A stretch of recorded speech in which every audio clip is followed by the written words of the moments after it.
Okay, so today we're going to talk about a mod that I made for a 2000 to 2009 Rectifier series amp, or for a Series 1 Road King.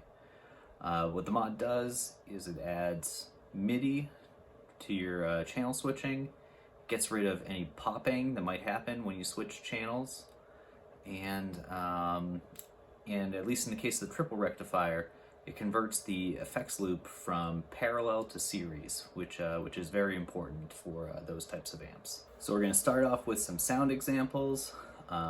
Next, we'll move on to just a description of what the MIDI board does. Then I'll go into sort of my process on installing this into a triple rectifier and into a Road King. There are certainly some things I could have done better, and hopefully you guys will if you get there. And then finally, we'll talk about some limitations of the thing. And I think that'll wrap out like a 20-minute long video, which is probably longer than it needs to be. Okay, so here's the first way you can go and use the mod PCB. You can just go and use it directly with the foot switch, and it'll make all your channel switching nice and quiet. So we'll just go and demo that.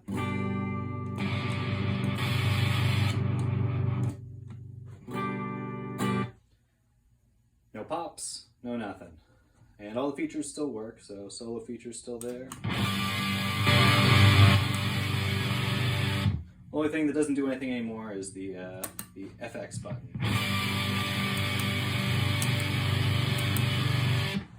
It's because we modded the loop from parallel to series, so it just doesn't do anything. So again, part of modding it from parallel to series is you have to put a patch cable in there, otherwise your amp doesn't make any sound. When I went to go make this a demo, it didn't make any sound at first, and realized that the patch cable wasn't in there. So easy thing to forget, even if you know about it. Okay, so here I'll show you another way that you can use the mod PCB. I've implemented the foot switch from Mesa using MIDI in the Helix. So you step on all the buttons on the Helix and it'll go and do the same things that the Mesa foot switch did. So channel switching.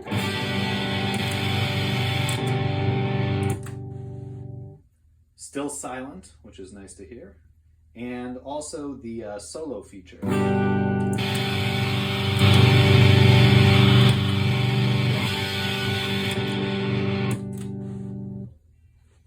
So there it is, all the features of the foot switch available to you on your Helix or any other MIDI foot controller.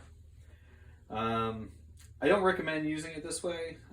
I recommend using a Helix or any other modeler or floorboard type thing in 4-cable method.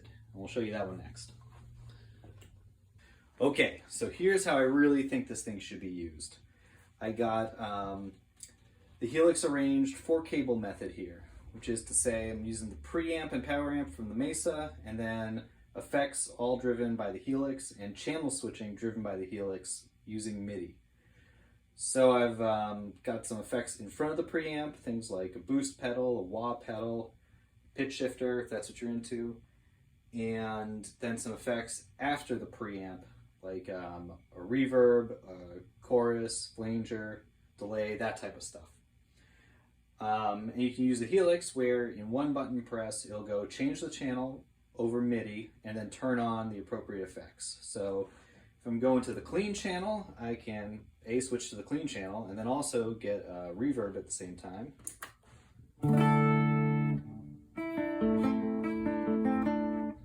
Nice crystal clear clean channel. I've got the channel 2, the orange channel, set up to be like a half gain tone, kind of like an Everlong sort of thing.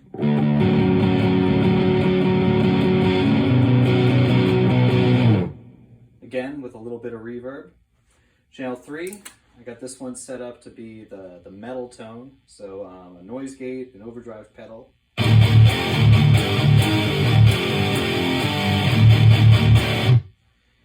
And then channel 4, I've got that set up as the lead channel where turn on a delay, turn on a compressor, add an EQ to push the mid-range a little bit, and give a volume boost.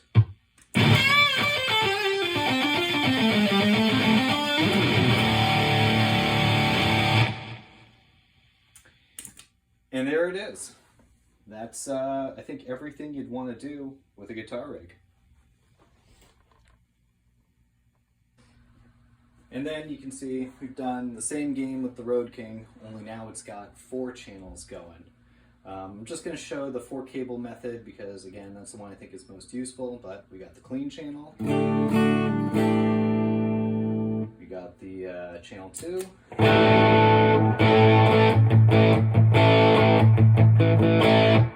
Channel 3 set to pretty high gain.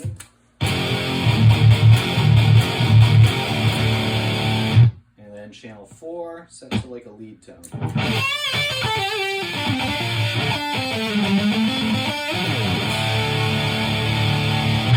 I guess that one's just high gain too.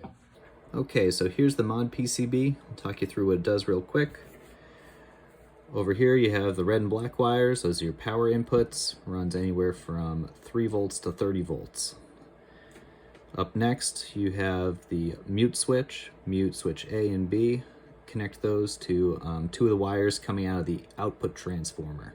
Doesn't really matter which ones. For the board I did, I connected it to the black and green with yellow coming out of the output transformer.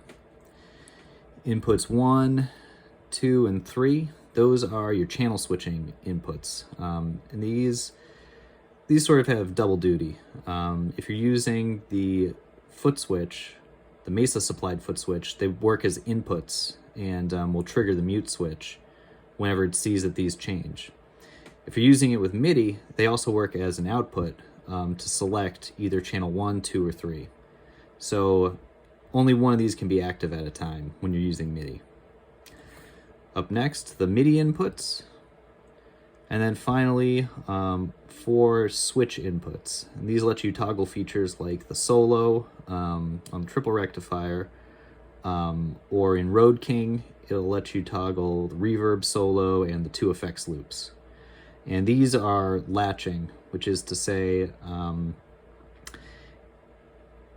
or they're toggle switches, which is to say you can have many of them active at the same time. So in other words, you can have your reverb going and your solo going at the same time, unlike these where only one of them can be going at a time. Okay, so we'll quickly go over where everything gets soldered to. Starting over here at the top, V in goes to this location right there. That'll be 5 to 6 volts.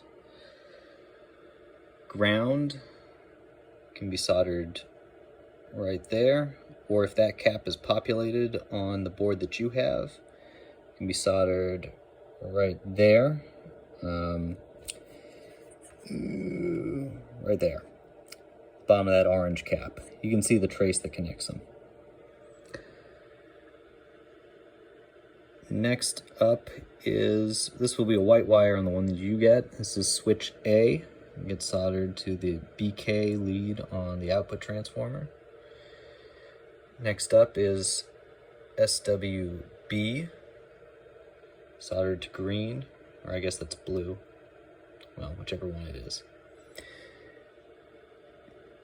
In 1 gets soldered right there.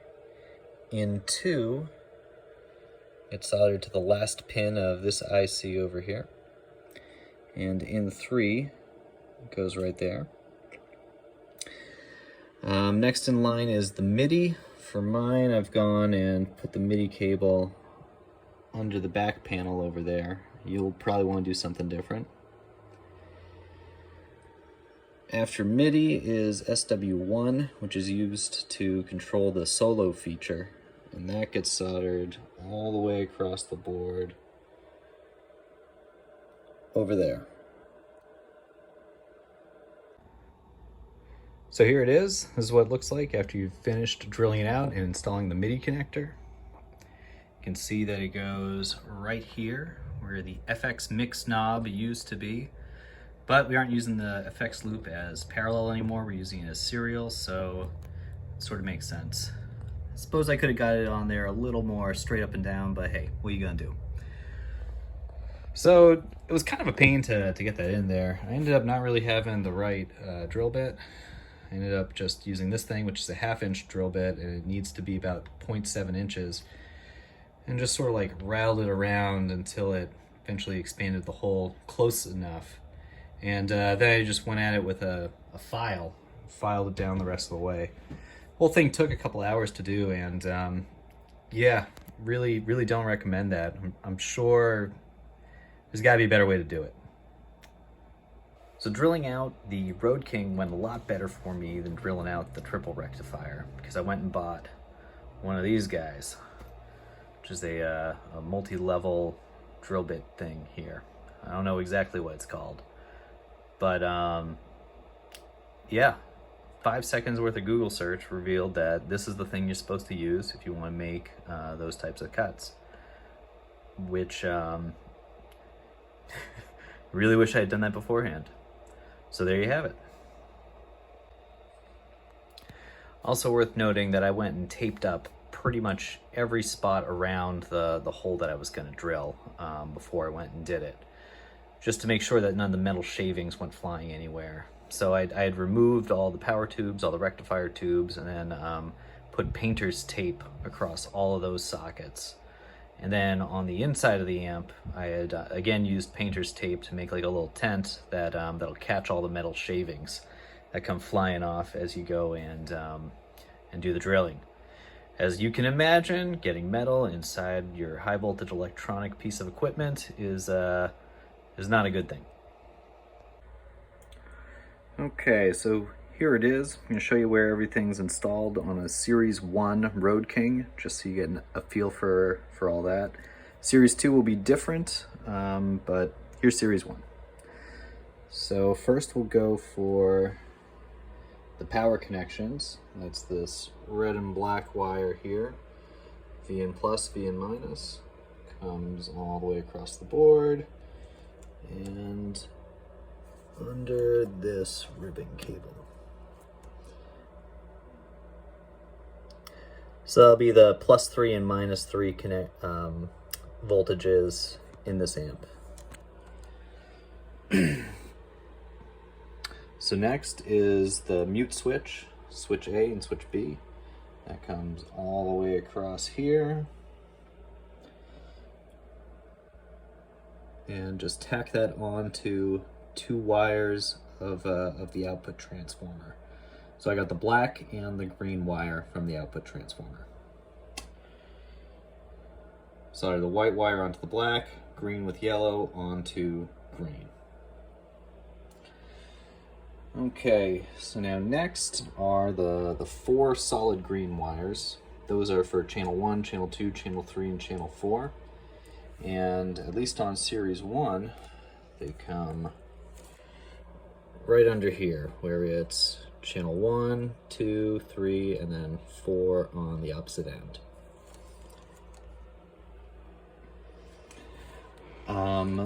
The MIDI wires come over here and are installed or soldered to the MIDI connector that you drilled out and installed in this spot of the PCB, just to give you a feel for where that is in the grand scheme of things.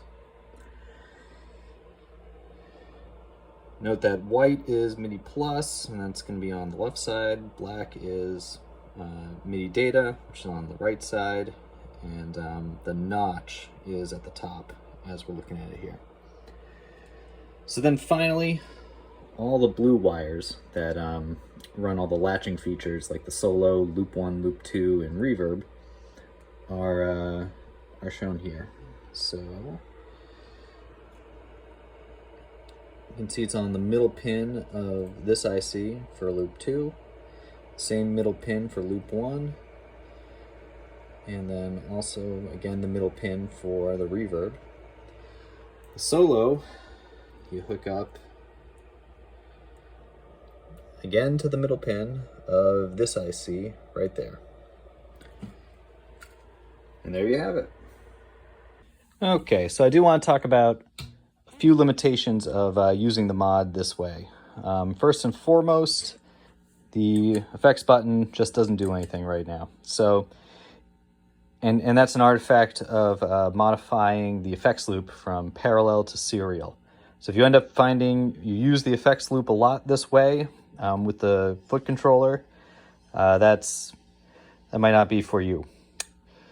The next thing that's a little bit interesting is you can use the foot switch to change the channels. You can use the helix to change the channels. But if you try to do both at the same time, it ends up doing some kind of weird stuff here. Let's see if we can show that. So if we set the helix to channel 3, but the foot switch to channel 1, the amp shows both of them active at the same time. So the real simple solution here is just don't use both those things at the same time. You just have to pick one. You're gonna use the Mesa foot switch, you're gonna use MIDI. So the last limitation is you can still get a pop if you change the mode within a channel. Right there. Now that's not something you can do live.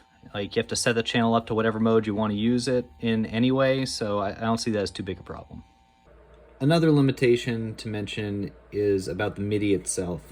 On other products, you'll see them with a MIDI in, a MIDI out, and a MIDI through.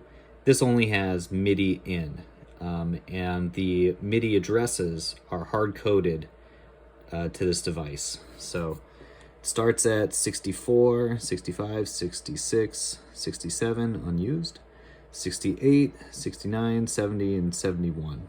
And those are all program change addresses. And there's just no way around that.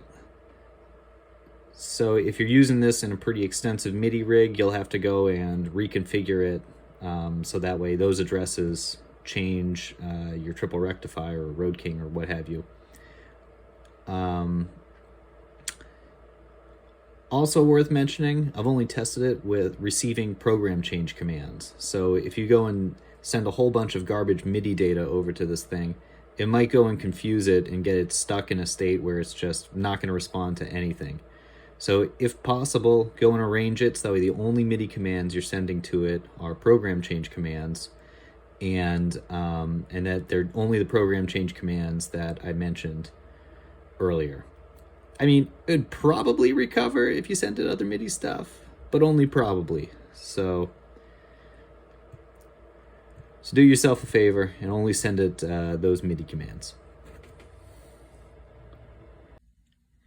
And the last limitation I want to talk about is really just a helix thing.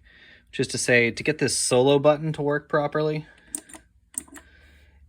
I had to go and create an effects block to go with it. So that effects block doesn't actually do anything. It's not using the signal path at all. It's there just to hold the state of the solo feature. So like without the effects block, if you go and tap on and off the solo feature, if you go and change snapshots, it'll forget what state that's in. And now your solo will be on, but the foot pedal won't be illuminated. So if you want that to track properly, you have to go and assign it to an EQ block or any block really. I picked EQ because it doesn't use any DSP. Assign it to an EQ block and then tell that block to forget its state when you change snapshots. And that's how you get the solo foot switch thing here to remember what state it's in, regardless of what snapshot or regardless of what channel you've set the amp to.